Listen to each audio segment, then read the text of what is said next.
one story of grace happened about 3,000 years ago.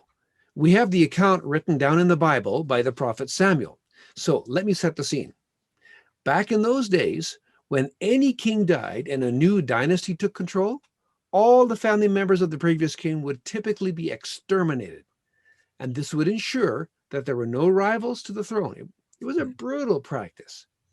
Well, one day, the king of Israel, Saul, and his son Jonathan were killed in a battle.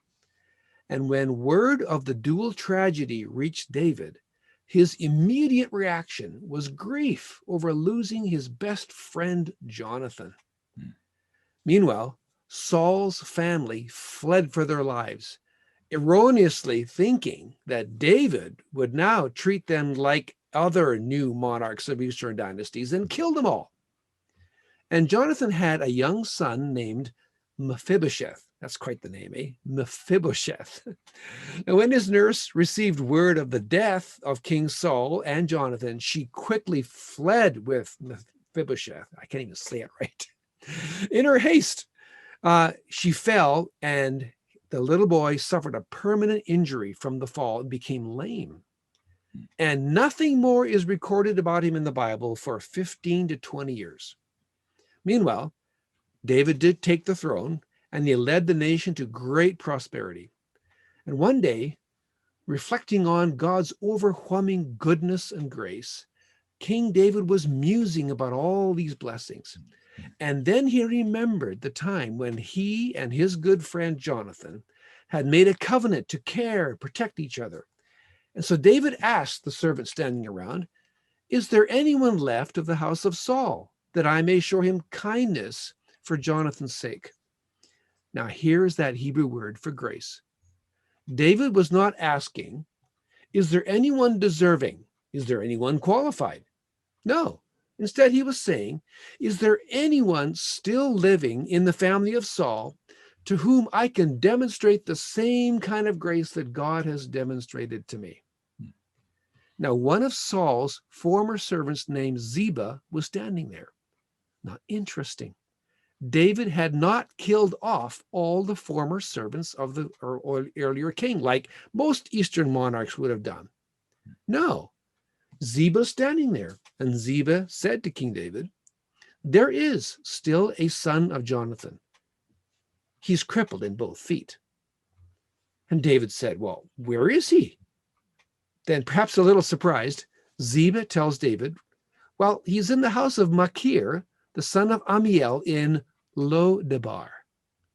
Now, in Hebrew, Lo-debar meant bush country, no pasture land, wilderness, a wasteland. But it didn't matter to King David that Mephibosheth was from a wasteland. "Bring him in," he said. So when Mephibosheth was brought to the palace and stood before the king, he was terrified. The key to his survival for the past 15 to 20 years had been anonymity. He wanted to live in the wasteland where few people and other people were around. He never wanted to be noticed. He didn't want to be found, especially by the king who had reigned after his grandfather Saul. So the story continues. And he paid homage to the king and said, "What is your servant that you should show regard for a dead dog such as I?" Mephibosheth was using the most despicable words to identify himself that he could think of to try and protect his life. Now think of it. Here was a man who was unknown, of no consequence to King David, crippled in both feet. He had nothing to benefit the kingdom. But David stooped in grace and wasted no time.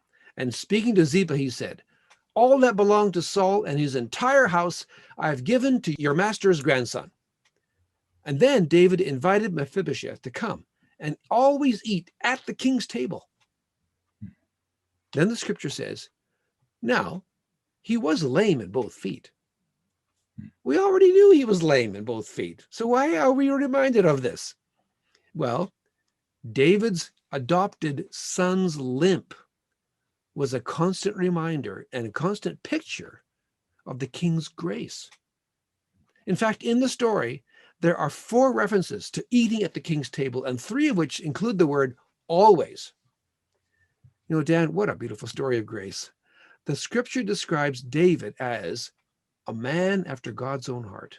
In other words, he was demonstrating the qualities of God.